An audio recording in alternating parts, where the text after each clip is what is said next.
SIT ಕರೆದಿದ್ದಾರೆ sir, ಏನಕ್ಕೆ ಕರೆದಿದ್ದಾರೆ, ಏನು ಮಾಹಿತಿ? ಏನಂತ ಮಾಹಿತಿ ಗೊತ್ತಿಲ್ಲ. ನನಗೆ ನಿನ್ನೆ ರಾತ್ರಿ ಫೋನ್ ಮಾಡಿದರು ಹೀಗೀಗೆ ಅಂತ. ನಾನು ನಿನ್ನೆ ಫೋನ್ ಮಾಡಿದ್ದಕ್ಕೆ ನಾನು ನಿನ್ನೆ ರಾತ್ರಿ ಬಂದು ಅವರ ಹೌದಲ್ಲ ಅಂತ ನಾವು SIT ಅವರು ಅಲ್ಲ ಹೌದಲ್ಲ ನನಗೆ ಕನ್ಫರ್ಮ್ ಮಾಡಲಿಕ್ಕೆ ನಿನ್ನೆ ರಾತ್ರಿ ಬಂದು ಹೋಗಿದ್ದೆ. ಯಾಕಂದರೆ ನನಗೆ ತುಂಬ ಜನ ಎಲ್ಲ ರಾತ್ರಿ ಎಲ್ಲ ಫೋನ್ ಮಾಡಿ ಎಲ್ಲ ಜೋರು ಮಾಡ್ತಾರೆ, ರಾತ್ರಿ ಒಂದು ಗಂಟೆ ಎಲ್ಲ ಫೋನ್ ಮಾಡ್ತಾರೆ ಈಗೆಲ್ಲ. ಹಾಗಾಗಿ ನಾನು ನಿನ್ನೆ ಬಂದು ಹೋಗಿದ್ದೆ. ಅದಕ್ಕಾಗಿ ಇವತ್ತು ಬರಲಿಕ್ಕೆ ಹೇಳಿದ್ದಾರೆ, 11 ಗಂಟೆಗೆ ಬರಲಿಕ್ಕೆ ಹೇಳಿದ್ದಾರೆ. ನಾನು 10 ಗಂಟೆ ಬರ್ತೇನೆ ಅಂತ ಹೇಳಿದ್ದೇನೆ. ಈಗ ನಾನು ಬಂದಿದ್ದೇನೆ. ಯಾರು ಕರೆದಿದ್ದಾರೆ SIT ಅವರು? ಅವರ ಹೆಸರು ಎಂತ ಸಂಪತ್ ಕುಮಾರ್ ಅಂತ ಅವ್ರ ಹೆಸರು ಹೇಳಿದರು. ಅವರು ನಿನ್ನೆ ಫೋನ್ ಮಾಡಿದರು. ಹಾಗೆ ನಿನ್ನೆ ಈಗ ಯಾವ ಕೇಸಲ್ಲಿ ಕರೆದಿದ್ದಾರೆ ಅಂತ ಹೇಳಿದ್ರೆ ಅದು ಗೊತ್ತಿಲ್ಲ, ಎಂತ ಹೇಳಿಲ್ಲ. ಈಗ ನಿಮ್ಮ ಒಬ್ಬರನ್ನೇ ಕರೆದದ ಅಥವಾ ಅವರಿಬ್ಬರನ್ನು ಕರೆದಿದ್ದಾರಾ? 3 ಜನ. ನಾನು ಅವರಿಗೂ ಇವತ್ತು ಫೋನ್ ಮಾಡಿದ್ದೇನೆ. ಯಾಕಂದರೆ ನಾನು ನಿನ್ನೆ ಅವರಿಗೆ ಫೋನ್ ಮಾಡಲಿಕ್ಕೆ ಹೋಗಿಲ್ಲ. ಯಾಕಂದರೆ ನಿನ್ನೆ ಫೋನ್ ಮಾಡಿದ್ದು ಸಹ ಇವರು ಒಟ್ಟಿಗೆ ಬರ್ತಾರಂತ. ನನಗೆ ಇಲ್ಲಿಗೆ ಬರ್ಬೋದು ಬೆಳ್ತಂಗಡಿಗೆ. ಮುಂಚೆ ಎಲ್ಲ CBIಗೆಲ್ಲ ಹೋಗುವಾಗ ನನಗೆ ಅಷ್ಟು ಗೊತ್ತಿಲ್ಲ, ಚೆನ್ನೈಗೆಲ್ಲ ಆಗ ನಾವು ಒಟ್ಟಿಗೆ ಹೋಗಿದ್ದು. ಆದರೂ ನಾನು ಇವತ್ತೊಂದು ವಾಪಸ್ ಫೋನ್ ಮಾಡಿ ಕೇಳಿದೆ. ಅದಕ್ಕೆ ಅವರು ಹೇಳಿದ್ರು ಅದಕ್ಕೆಲ್ಲ ಅಂತ ಹೇಳಿದರು. ನಮ್ಮನ್ನು ಸಹ ಮಧ್ಯಾಹ್ನ ಕರೆದಿದ್ದಾರೆ ಹೇಳಿದರು. ಅವ್ರು ಬರ್ತಾರಂತ? ಅವರು ಸಹ ಹೌದು, ಅವರು ಕರೆದ್ರೆ ಬರಲೇಬೇಕಲ್ವಾ? ಮಧ್ಯಾಹ್ನ ಬರ್ತಾರೆ, ಬರ್ಬೋದು, ಅವ್ರು ಬರಲಿಕ್ಕೆ ಹೇಳಿದಾರಂತೆ. ಸರ್, ಈಗ SIT ಒಂದು ಕೇಸು ಇದು ಮಾಡ್ತಾ ಇರುವಂಥದ್ದು ಅಂದರೆ ಈ ಶವ ಹುತ್ತ ಕೇಸಲ್ಲಿ. ಈಗ ನಿಮಗೆ ಏನಕ್ಕೆ ಕರೆದಿದ್ದಾರೆ ಅಂತ ಅನಿಸ್ತಾ ಇದೆ? ಅಂದರೆ ಈ ಸೌಜನ್ಯ ಕೇಸ್ನಲ್ಲಿ ನಿಮ್ಮ ವಿರುದ್ಧ ಆಗ ಆರೋಪ ಇತ್ತು, ಅದೇ ವಿಚಾರಕ್ಕಂತ ಏನಾದರೂ ಇರ್ಬೋದು, ಅದು ಹಾಗೆ ಇರ್ಬೋದು. ಹಾಗೆಲ್ಲ ನೀವು ಅದರಲ್ಲೆಲ್ಲ ಕ್ಲಿಯರ್ ಆಗಿ ಇದಾಗಿದೆ ನಿಮಗೆ? ಹೌದು, ಅದರಲ್ಲಿ ನಮ್ಮದೆಲ್ಲ ಇದಾಗಿದೆ. ಎಲ್ಲ ಇದರಲ್ಲಿ CID ಆಗಿದೆ, ಮಾಮೂಲಿ ಪೊಲೀಸ್ನವ್ರದ್ದು, ಇಲ್ಲಿ ಲೋಕಲ್ ಪೊಲೀಸ್ನವ್ರದ್ದು. ಅದು ಸಹ ಸೌಜನ್ಯ ಸತ್ತ ಮೇಲೆ 1 ವರ್ಷದ ನಂತರ ಇವರೆಲ್ಲ ಪ್ಲ್ಯಾನ್ ಮಾಡಿ ಹೇಗೆ ಹೆಸರೆಲ್ಲ ಹೇಳಬೇಕಂತೆಲ್ಲ ಪ್ಲ್ಯಾನ್ ಮಾಡಿ ಹಾಕಿದರು. ಅದು ಮತ್ತು TVಯಲ್ಲೆಲ್ಲ ಬಂತು. ಮತ್ತು ನಾನು ಆ ಟೈಮಲ್ಲಿ ನಾನು ಸಹ ಇಲ್ಲಿ ಹೋಗಿದ್ದೇನೆ, ಸೌಜನ್ಯ ಮಾವನ ಹೋಟೆಲಿಗೆ ಹೋಗಿ ಕೇಳಿದ್ದೇನೆ. ಆ ಟೈಮಲ್ಲಿ ನನ್ನ ಹತ್ರ ಅವನು ಹೇಳಿದ್ದಾನೆ, ಯಾರು ಸೌಜನ್ಯನ ಮಾವ ಹೇಳಿದ್ದಾನೆ, ನೋಡಿ ಉದಯನ್ನ ನೀವು ನಾವು ಒಟ್ಟಿಗೆ ಬಾಡಿಗೆ ಮಾಡುವವರು. ಅವನು ಸಹ ಖುದ್ದಾಗಿ ಹೇಳಿದ್ದಾನೆ, ನೋಡಿ ಉದಯನ್ನ ನೀವು ಸ್ವಲ್ಪ ಈಗ ಸ್ವಲ್ಪ ಇದರಲ್ಲಿ ಇರಿ ಸಮಾಧಾನದಲ್ಲಿ. ನಾನು ಅದನ್ನು ಹೇಳಿ ನಿಮ್ಮ ಹೆಸರನ್ನು ಹೇಳಲಿಕ್ಕೆ ಹೇಳ್ತೇನೆ ಇವ್ರ ಹತ್ರ. ಯಾರಿಗೆ? CID ಅವರಿಗೆ. ನೀವು ನನಗೆ ಒಂದು ಕೆಲಸ ಮಾಡಬೇಕು. ನೀವು ಫೋನಲ್ಲಿ ಕೊಂಡೋಗಿ ಅಲ್ಲಿ ಹೆಗ್ಡೆ ಅವರ ತಮ್ಮನ ಮಗನ ಹತ್ರ ಮಾತಾಡಿ ಅಲ್ಲಿ ಅವನು ಆ ಟೈಮಲ್ಲಿ ಈ ಊರಲ್ಲಿ ಇದ್ದಿದ್ದಾನ ಇಲ್ವಾ ಅಂತ ನನಗೆ ವಿಷಯ ಹೇಳಬೇಕಂತ ಇವನು ಖುದ್ದಾಗಿ ವಿಠಲಗೌಡ ಹೇಳಿದ್ದಾನೆ ಹೋಟ್ಲ ಹತ್ರ. ಅದನ್ನು ನೀವು ನನಗೆ ಫೋನಲ್ಲಿ ತಂದು ಕೊಟ್ಟರೆ ಅವರಿಗೆ ಹೆಸರು ಹೇಳಿ ಆಗಿದೆ ಮುಂಚೆ ಪ್ಲ್ಯಾನ್ ಮಾಡಿ. ಮತ್ತೆ ಅವರಿಗೆ ಗೊತ್ತಿಲ್ಲ ಆ ಊರಲ್ಲಿ ಇದ್ದಾನಿದ್ರು ಅಂತ ಗೊತ್ತಿಲ್ಲ. ಅದನ್ನು ಕನ್ಫರ್ಮ್ ಮಾಡಲಿಕ್ಕೆ ನನ್ನ ಹತ್ರ ಈ ಹುಡುಗಿಯ ಮಾವ ಸೌಜನ್ಯನ ಮಾವ ವಿಠಲಗೌಡ ನನ್ನ ಹತ್ರ ಹೇಳಿದ್ದಾನೆ. ನಾನು ಅದನ್ನು ಮೊಬೈಲಲ್ಲಿ ಸಣ್ಣ ಮೊಬೈಲ್ ಇತ್ತು, ಅದನ್ನು ನಾನು ಇವರಿಗೆ SP ಗೌರಿ ಅವರಿಗೆ ಫೋನ್ ಮಾಡಿ ಕೇಳಿ ಮತ್ತು ಅವರಿಗೆ ನಾನು ಅದನ್ನು ಕೊಟ್ಟಿದ್ದೇನೆ.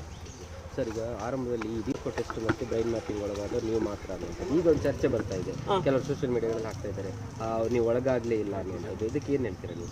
ನೋಡಿ, ಅದಕ್ಕೆ ಏನಂದರೆ ನೋಡಿ, ಈ ವಿಷಯವನ್ನು ತಿಮರೋಡಿ ಮೈಸೆಟ್ಟಿ ಒಂದು ಚಾನಲಲ್ಲಿ ಖುದ್ದು ಹೇಳಿದ್ದಾನೆ. ಯಾಕಂದರೆ ಇದನ್ನೆಲ್ಲ ನಾವೆಲ್ಲ ಮತ್ತು ಇವನು ಅವರು ಗಿಲಿಯಾರ್ನ ಇದರಲ್ಲಿ ಒಬ್ಬರು ಇವನು ಹುಡುಗಿ ಸೌಜನ್ಯನ ಮಾವ ವಿಠಲಗೌಡ ಹೇಳಿದ್ದಾನೆ, ನಮಗೆ ಎಲ್ಲ ಗೌರ್ಮೆಂಟ್ ವಕೀಲಿಗೆ ಎಲ್ಲ ಖರ್ಚಾಗಿದೆ, ಎಲ್ಲ ಎಷ್ಟೊಂದು 1.5 ಕೋಟಿ ಖರ್ಚಾಗಿದೆ ಅಂತ ಹೇಳಿದ್ದಾನೆ. ಅದು ಸತ್ಯ, ಅವನು ಹೇಳಿದ್ದು ಸತ್ಯವೇ. ಅದು ಹೇಗೆ ಇವನು ಸಹ ಹೇಳಿದ್ದಾರೆ, ಮೈಸೆಟ್ಟಿ ಸಹ. BS ರೇಖಾ ಅಂತ ಒಬ್ಬ ಜಡ್ಜ್ ಇದ್ಲು, ನಮಗೆ ದುಡ್ಡು ತಗೊಂಡು ಮೋಸ ಮಾಡಿದವರೆಲ್ಲ ಹೇಳಿದ್ದಾನೆ ಅಲ್ಲ ಹೇರು ತಿಮರೋಡಿಯವರು.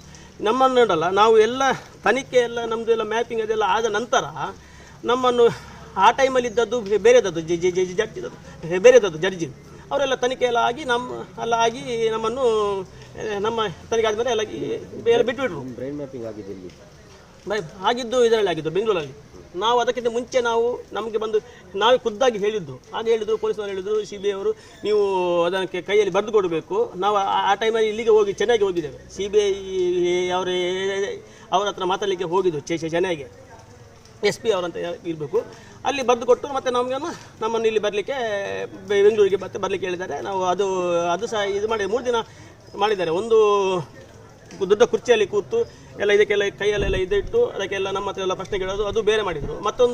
ಒಂದು ಕೋಣೆಯಲ್ಲಿ ಎಂಥ ತಲೆಗೆಲ್ಲ ಜೆಲ್ಲೆಲ್ಲ ಹಾಕಿ ಎಂಥ ಟೊಪ್ಪಿ ಎಲ್ಲ ಇಂಥ ಸೂಜಿಯನ್ನೆಲ್ಲ ಹಾಕಿ ನಮ್ಮ ಹತ್ರ ಅಲ್ಲಿ ನಾವು ಏನು ಮಾತಾಡಲಿಕ್ಕಿಲ್ಲ, ನಾವು ಸುಮ್ಮನೆ ಕೇಳೋದು ಮಾತ್ರ.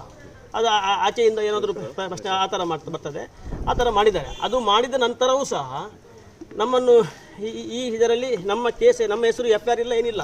ನಮ್ಮನ್ನೇ ಬಿಡಲಿಕ್ಕೆ ಇದರಲ್ಲಿ ಸಂಬಂಧಿತ ಹೇಳಿದ ನಂತರ ಸಹ CBI ವಕೀಲರು ಅಂದರೆ ಇವರು PP ವಕೀಲರು ಶಿವಣ್ ಪೆರ್ಲಾ ಅಂತ ಅವರ ಮುಖಾಂತರ ಸೌಜನ್ಯ ತಂದೆ ಚಂದ್ರಗೌಡರು ನಮ್ಮನ್ನು ಇದು ಸಾರೋಪಿ ಅಂತ ಮಾಡಲಿಕ್ಕೆ ಆ ಟೈಮಲ್ಲಿ ಅದು ಬಿ ಎಸ್ ರೇಖಾ ಜಡ್ಜ್ ಅಂತ ಇವರೇ ಹೇಳಿದ್ದಾರೆ. ಯಾರು, ನಾನು ಹೇಳೋದಲ್ಲ, ತಿಮ್ಮರೋಡಿ ಹೇಳಿದ ಮಾತು ಅವರು ಹೇಳಿದ್ದಾರೆ. ಅವರೇ ಅಂತ ಹೇಳಿದ್ದು ನಮ್ಮನ್ನು ಸಾರೋಪೆಂದು ಮಾಡಿದ್ದು. ಸಾರೋಪೆಂತ ಮಾಡಿದ್ದಕ್ಕೆ ನಾವು ಸ್ಟೇ ಒಂದದ್ದು. ಅಲ್ಲ, ಎಷ್ಟು ಜನರಿಗೆ ನಾರ್ಕೋ ಇದಾಗಿದೆ ಈಗ? ನಿಮಗೆ ಮಾತ್ರ ಮಾಡಿದ್ರೆ ಮತ್ತೆ ಎಲ್ಲರಿಗೂ ಆಗಿದೆ?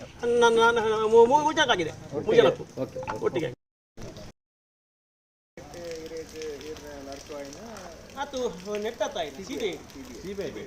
ಸಿಬಿಐ ಆಗಿ ಬೊಕ್ಕ ಎಂಗ್ಲೇ ಪಣ ಪುದ್ದು ಬಂದು ಅಂತ ಜಡ್ಜಿದ ಎಂಗ್ಲೇ ಮಲ್ಪುಲೆ ಎಂಗ್ಲೇ ಜಡ್ಜಿ ಬಂಡೇದು ಇತ್ತೆ ಎಂಗ್ಲು ಬಂದ ಇನಿ ಮಲ್ಪುಲೆ ಅಂದ ಈಗಲೂ ಪೋಲೆ ಇನ್ನ ಇನಿ ಮಲ್ಪುನ ಎಂಗ್ಲೇಗಳ ಕೇನ ಮುಂದೆ ಈಗಲೂ 2 ವಾರ ಬಿಡ್ದು ಬಂದ ಎಂಗ್ಲು ಒಪ್ಪಿಗೆ ಗೋರ ಬೆಂಗಳೂರು ಎಂಗ್ಲು ಒಪ್ಪಿಗೆ ಗೋರ ಎಂಗ್ಲು ಓಡಿ ಚೆನ್ನಾಗಿ ಗೊತ್ತಾ ಯಾರಿಗೆಲ್ಲ ಆಗಿದೆ? 3 ಮಂದಿ ಧೀರಾಜು ಎನ್ನ ಮಲ್ಲಿಕ್ 3 ಜನರಿಗೆ ಒಂಜಿ ವೈಟ್ ಕುಲ್ಲ ಇದು ಒಂಜಿ ಕುಟ್ಟಿಡು ಮುಕ್ಕೊಂಜಿ ಕೋನೆ ಒಂಜಿ ಮಂಡೆ ಟೊಪ್ಪಿ ಮಾಡುದು ಅವೊಂಜಿ ಬೇಟೆ ಮಲ್ದಿರು ರಡ್ಡು ಮಲ್ದಿರು